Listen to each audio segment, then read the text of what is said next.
Hello everyone, আবারও একটা mini blog নিয়ে আমি চলে এসেছি। একটা নয়, পরপর কিন্তু আরও অনেক কটা আছে। এটা হচ্ছে আমাদের সেই স্কুল ট্রিপে যাওয়ার দিনটা। এই যে এত কটা ব্যাগ নিয়ে আমাদের পাহারাদার আর সবাই সবার মতন বেরিয়ে গেছে। ওই যে সব ওদিকেও আছে। তো 12টা 28-এর ট্রেনটা তো আমাদের মিস হয়ে গিয়েছিল, বাট পরের ট্রেনটায় যারা যারা বাকি ছিলাম তো তারা আমরা সবাই মিলে চলে এলাম শিয়ালদা স্টেশন। ওখান থেকে আমরা তিস্তা তোরসা ধরে একেবারে রওনা দিলাম এনজিপির উদ্দেশ্যে। এখানে কেন কাজে কে জানে। তো উঠেই তো আমার খিদে পেয়ে গিয়েছিল, এখানে খাচ্ছিলাম। আর তার কিছুক্ষণের মধ্যেই আমাদের এখানে আবার টিফিনও চলে এসেছিলো। আমি ভাবছি কেন যে আমি বিস্কিটটা খেলাম। তো সবাই মিলে এখানে খেয়ে নিচ্ছিলাম আমরা, আর ঢঙও করছিলাম বসে বসে। উফ, সিটটা পেয়ে যে এত খুশি, তো হাওয়া হচ্ছিল যে মনটা একদম খুশি হয়ে যাচ্ছিল।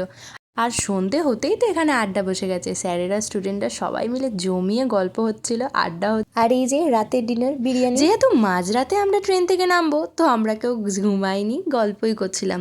এই দেখো এনজিপি স্টেশনে এসে গেছি। আর দেখেছো আমরা সবাই নেমে যে এত খুশি, আমাদের মুখটা দেখলেই বুঝতে পারবে।